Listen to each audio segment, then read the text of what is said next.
প্রিয় শিক্ষার্থী, আজকের অনলাইন ক্লাসে সবাইকে স্বাগতম জানিয়ে শুরু করছি। আমি সাদিয়া আফরিন। গত পর্বের ধারাবাহিকতায় আজ আমি তোমাদেরকে জীববিজ্ঞান দ্বিতীয় পত্র দ্বিতীয় অধ্যায় প্রাণীর পরিচিতি, তিনটা প্রাণী হাইড্রা, ঘাসফড়িং এবং রুই মাছ আছে আমাদের দ্বিতীয় অধ্যায়ে। সেই তিনটা প্রাণীর ভিতর আমি দ্বিতীয় পর্ব আলোচনার আগে তোমাদের কিছু কথা না বললেই নয়। আমি এক একটা পর্ব অতি অল্প করে করে তোমাদের সামনে উপস্থাপন করব এবং সেই পর্বগুলো অবশ্যই সবাই শিখে ফেলবে। পরের পর্ব দেখার আগে অবশ্যই শিখে ফেলবে। আর আমার লেকচারটা তোমরা যখন দেখবে অবশ্যই খাতা এবং বই সামনে রেখে দেখবে। তো শিক্ষার্থী, শুরু করে আমরা আজকের আলোচনা। আজকের দ্বিতীয় পর্বে আমরা যা যা নিয়ে আলোচনা করব সেগুলো হচ্ছে, সবাই খেয়াল করো, আজকের আলোচ্য বিষয় দ্বিস্তরী প্রাণী, অর্থাৎ দ্বিস্তরী প্রাণী সম্পর্কে আমরা জানতে পারবো। তারপর হচ্ছে হাইড্রার অন্তর্গঠন, হাইড্রার অন্তর্গঠন সম্পর্কে জানতে পারবো। তো আজকের আলোচনা এই দুইটা টপিকসের উপর ভিত্তি করেই আমাদের হবে। সো সবাই খাতা এবং বই সামনে রেখে আমার আলোচনাটা শুনবে আশা করি, তাহলে অবশ্যই ভালো করবে। সো শুরু করি আমরা। প্রথমে দ্বিস্তরী প্রাণী কি? দ্বিস্তরী মানে হচ্ছে ডিপ্লোব্লাস্টিক প্রাণী। তো প্রাণীগুলো যখন ভ্রূণ অবস্থায় থাকে, যে কোনো প্রাণী, সেই ভ্রূণীয় পরিস্ফুটনের সময় যেসব প্রাণীর দেহে দুইটা কোষ স্তর থাকে, অর্থাৎ কোষের স্তরের উপর নির্ভর করে দ্বিস্তরী, ত্রিস্তরী প্রাণীতে ভাগ করা হয়। তো আমরা দ্বিস্তরী প্রাণী সম্পর্কে একটু জানবো। দ্বিস্তরী প্রাণী কি? তো ভ্রূণীয় পরিস্ফুটনের সময় যেসব প্রাণীর দেহে দুইটা কোষ স্তর থাকে সেটাকেই দ্বিস্তরী বা ডিপ্লোব্লাস্টিক প্রাণী বলে। তো দুইটা স্তর, দুইটা কোষ স্তর, একটা হচ্ছে এপিডার্মিস অর্থাৎ বাইরের দিকে যেটা থাকে, আর একটা হচ্ছে গ্যাস্ট্রোডার্মিস।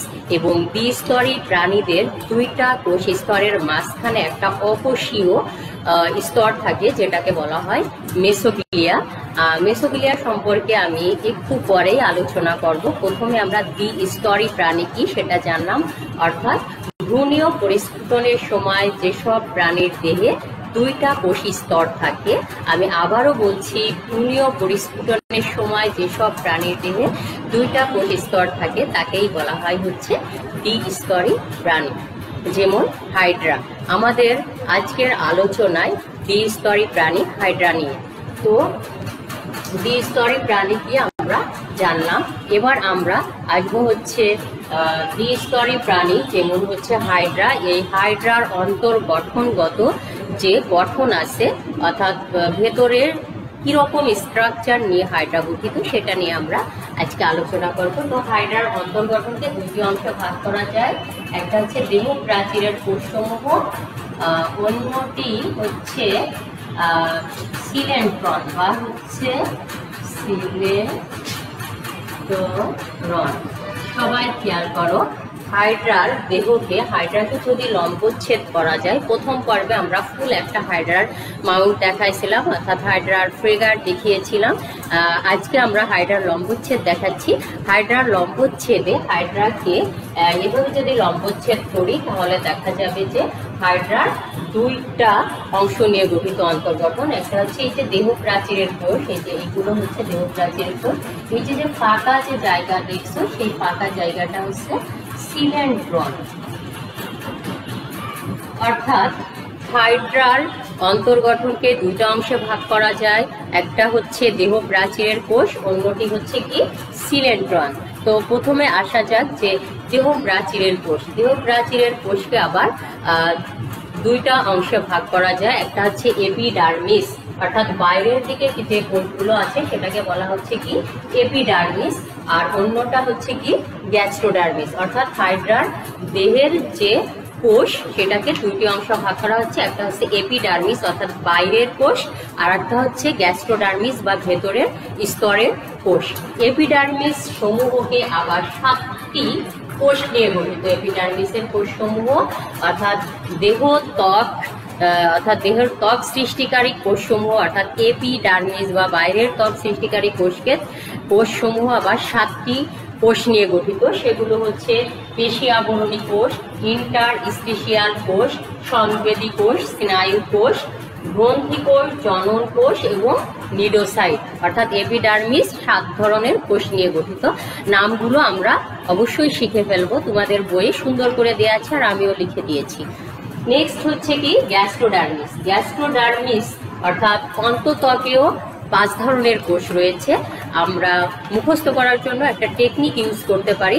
আমরা যদি এপিডার্মিসের সিরিয়াল অনুযায়ী প্রথম 5টি কোষ মুখস্থ করতে পারি, তাহলে গ্যাস্ট্রোডার্মিসের কোষসমূহকে আলাদা করে মুখস্থ করার কোনো দরকার হবে না।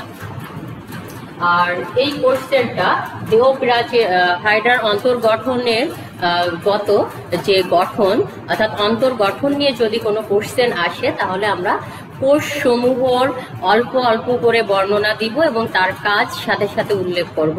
ডিটেলস লেখার এখানে কোনো প্রয়োজন নাই, কারণ গ নাম্বারে কখনো 3-এর তোমাকে বেশি দিবে না, ঘ নাম্বারে আসলে 4-এর বেশি দিবে না। সো আমরা সুন্দর করে ফিগারটা এঁকে যদি কোষগুলোকে একটু একটু করে বর্ণনা দিই তাহলেই এনাফ। আমি ওভাবেই তোমাদেরকে পরীক্ষার উপযোগী করে তৈরি করার জন্য অল্প অল্প করে সহজ ভাষায় বর্ণনা করছি। তোমরা চাইলে আমার কথাগুলো লিখে রাখতে পারো। সো প্রথমে এপিডার্মিসের প্রথম কোষ হচ্ছে পেশী আবরণী কোষ, যেটা তোমরা এতটুকু বর্ণনা করলেই হবে। আমি বলছি, পেশী আবরণী কোষ হচ্ছে হাইড্রার দেহ প্রাচীরের বাইরের দিকের ত্রিকোণাকার, যার বাইরের দিকে কিছুটা চওড়া এবং অন্তর্মুখী সরু প্রান্ত বিশিষ্ট যে কোষ রয়েছে সেটাই হচ্ছে পেশী আবরণী কোষ। পেশী আবরণী কোষের কাজ হচ্ছে এটা দেহের আবরণ সৃষ্টি করে, অর্থাৎ দেহকে আত্মরক্ষার সাহায্য করে, অর্থাৎ দেহকে বাইরের আঘাত থেকে রক্ষা করে এবং এটা পেশির মতো সংকোচন প্রসারণ হতে সাহায্য করে। অর্থাৎ এপিডার্মিস যে পেশী আবরণী কোষ, সেই পেশী আবরণী কোষ হচ্ছে দেহের আবরণ রক্ষা করছে এবং সংকোচন প্রসারণের মাধ্যমে অর্থাৎ দেহকে সংকোচন প্রসারণ হতে সাহায্য করছে।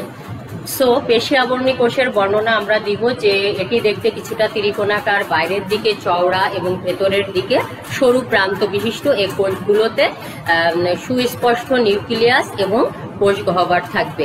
কাজ দিব হচ্ছে এটি দেহের আবরণ রক্ষা করে বা আবরণ সৃষ্টি করতে সাহায্য করে এবং আরেকটা কাজ হচ্ছে পেশি থাকায় সংকোচন প্রসারণে সাহায্য করে। 2টা কাজ।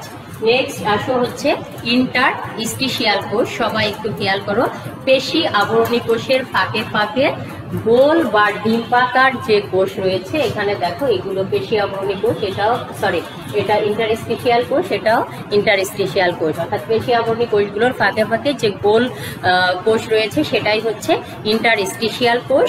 ইন্টারস্টিশিয়াল কোষে সুস্পষ্ট নিউক্লিয়াস থাকবে, তারপরে হচ্ছে এন্ডোপ্লাজমিক রেটিকুলাম থাকবে এবং হচ্ছে মাইটোকন্ড্রিয়া, রাইবোজোম, এই 4টা জিনিস অবশ্যই থাকবে।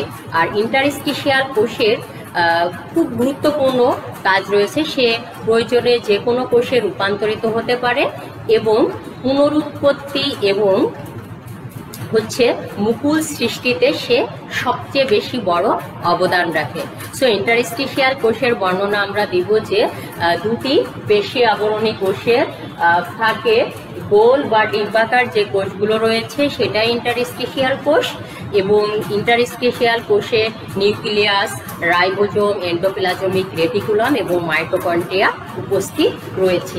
এবং এর কাজ যদি আমরা লিখতে চাই তাহলে লিখব যে ইন্টারস্টিশিয়াল কোষ প্রয়োজনে যে কোনো কোষে রূপান্তরিত হতে পারে এবং এটি পুনরুৎপত্তি এবং হচ্ছে মুকুল সৃষ্টিতে সাহায্য করে। এনাফ। এর পরের কোষ হচ্ছে কি সংবেদী কোষ। সংবেদী কোষ দেখো যে এগুলো পেশী আবরণী কোষের ফাঁকে ফাঁকে সমকোণে এবং বিক্ষিপ্তভাবে ছড়ানো থাকে। এই কোষগুলো কিছুটা সমকোণে বিক্ষিপ্তভাবে ছড়ানো থাকে যে কোষগুলো, সেটাই হচ্ছে সংবেদী কোষ। সংবেদী কোষ সাধারণত হাইপোস্টোম, এই জায়গাটা হচ্ছে হাইপোস্টোম, মুখছিদ্র, কর্ষিকা এবং পদতলে বেশি দেখা যায়। তাহলে সংবেদী কোষগুলো কোথায় থাকে? এটাও দুটি পেশি আবরণী কোষের মাঝখানে কিছুটা সমকোণে অবস্থিত যে কোষগুলো, সেটাই হচ্ছে সংবেদী কোষ। এবং সংবেদী কোষে অবস্থান সবচেয়ে বেশি থাকে পদচাকতি, হাইপোস্টোম এবং কর্ষিকায়। ওকে, সংবেদী কোষের কাজ বাইরের পরিবেশ থেকে বিভিন্ন উদ্দীপনা সংগ্রহ করে স্নায়ু কোষে প্রেরণ করাই হচ্ছে এর মুখ্য কাজ। নেক্সট, স্নায়ু কোষ। সবাই একটু খেয়াল করো যে মেসোগ্লিয়া ঘেঁষে, আমি দেখিয়ে দিব, মেসোগ্লিয়া ঘেঁষে অনিয়ত আকার বিশিষ্ট যে কোষ রয়েছে সেটাই হচ্ছে স্নায়ু কোষ। স্নায়ু কোষ একটু খেয়াল করো, এগুলো হচ্ছে স্নায়ু কোষ, এই যে এগুলো স্নায়ু কোষ। তো বলছে যে পেশি আবরণী কোষের নিচে এবং মেসোগ্লিয়া ঘেঁষে অবস্থিত যে কোষ, কিছুটা মাকড় আকৃতির এবং বিক্ষিপ্তভাবে ছড়ানো যে কোষ রয়েছে, এই কোষগুলোই হচ্ছে কি স্নায়ু কোষ। স্নায়ু কোষের কাজ হচ্ছে সংবেদী কোষ থেকে যে উদ্দীপনা সে গ্রহণ করে সেই উদ্দীপনাটা সারা শরীরে সরবরাহ করাই হচ্ছে স্নায়ু কোষের কাজ। নেক্সট আসো হচ্ছে গ্রন্থি কোষ।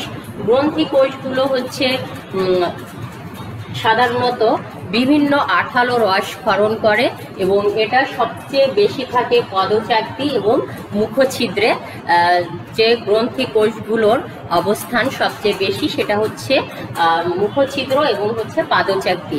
এই গ্রন্থি কোষগুলোর কাজ হচ্ছে বিভিন্ন মিউকাস জাতীয় পদার্থ ক্ষরণ করা, অর্থাৎ আঠালো রস ক্ষরণ করা। এই আঠালো রসগুলো সাধারণত চলনে, কোনো আবদ্ধ বস্তুর সাথে আটকে রাখতে হাইড্রাকে সাহায্য করে। এছাড়া আরেকটা ইম্পর্টেন্ট কাজ হচ্ছে খাদ্য গলধকরণে গুরুত্বপূর্ণ ভূমিকা পালন করে গ্রন্থি কোষ থেকে নিঃসৃত যে পিচ্ছিল রস বা মিউকাস।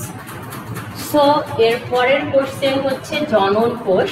একটু খেয়াল করো, আমরা যখন হাইড্রার বাহ্যিক গঠন পড়েছিলাম তখন দেখেছিলাম যে হাইড্রার শরীরে দুই ধরনের জননাঙ্গ রয়েছে, অস্থায়ী জননাঙ্গ। একটা হচ্ছে শুক্রাশয় আর একটা হচ্ছে ডিম্বাশয়। এই শুক্রাশয় এবং ডিম্বাশয়ে অসংখ্য জনন কোষ রয়েছে। শুক্রাশয়ে অবস্থিত জনন কোষগুলো কি করে? শুক্রাণু উৎপাদনে সাহায্য করে এবং এই ডিম্বাশয়ে অবস্থিত যে জনন কোষ সে কি করে? ডিম্বাণু উৎপাদনে সাহায্য করে। সো জনন কোষের বর্ণনা আমরা দিব যে জনন কোষগুলো, জননাঙ্গগুলোতে অসংখ্য জনন কোষ অবস্থান করে এবং এই জনন কোষের কাজ হচ্ছে শুক্রাণু এবং ডিম্বাণু সৃষ্টি করা। দেন হচ্ছে নিডোসাইট। একটু খেয়াল করো, পেয়ালার মতো বা ডিম্বাকার বা হচ্ছে নাশপাতির মতো যে কোষগুলো রয়েছে সেটাই হচ্ছে নিডোসাইট। আমরা যদি বর্ণনা বলি তাহলে বলবো যে দুটি পেশি আবরণী কোষের ফাঁকে অবস্থিত পেয়ালাকার, ডিম্বাকার বা নাশপাতি আকার যে কোষগুলো রয়েছে সেটাই হচ্ছে কি নিডোসাইট। এবং একটি আদর্শ নিডোসাইডের গঠন, এটা আমাদের সিকিউ আকারে আসতে পারে, সেটা আমরা পরবর্তীতে আর একটা পর্বে ডিটেলস আলোচনা করব। তো আমরা যদি এপিডার্মিসের কোষগুলোর যে বর্ণনা আমরা দিলাম এবং হচ্ছে কাজ সহ বর্ণনা দিলাম, ওটাই আমরা গ্যাস্ট্রোডার্মিসের ক্ষেত্রেও একইভাবে আমরা ওটা অ্যাপ্লাই করতে পারবো, কোনো সমস্যা নাই। কারণ সিকিউ কোশ্চেন যখন আসে তোমরা এপিডার্মিসের কোষগুলোর বর্ণনায় গ্যাস্ট্রোডার্মিসে দিয়ে দিবে, কারণ এপিডার্মিসের সাথে গ্যাস্ট্রোডার্মিসের কোষসমূহে মিল রয়েছে ধারাবাহিকভাবে। প্রথম 5টি কোষ একই রকম হয়েছে এখানে। তাহলে এটা হচ্ছে এপিডার্মিস, এটা হচ্ছে মেসোগ্লিয়া, আর এইটুকু হচ্ছে কি গ্যাস্ট্রোডার্মিস। সো আজকে এই পর্যন্তই। সবাই অন্তর গঠনটা সিকিউ এর জন্য ভালো করে পড়বে এবং বইয়ে যেভাবে ধারাবাহিকভাবে দেয়া আছে আমি কিন্তু ওভাবেই তোমাদের জন্য বর্ণনা করতে ট্রাই করছি এবং সবাই ওভাবেই দেখবে। আশা করি কোনো সমস্যা হবে না। যদি কোনো সমস্যা অবশ্যই কমেন্টস করে জানাবে। আবারও আজকে আমি তোমাদের সামনে থেকে বিদায় নিতে হচ্ছে আমাকে। সবাই ভালো থেকো, সুস্থ থেকো। আজ এ পর্যন্ত। আল্লাহ হাফেজ।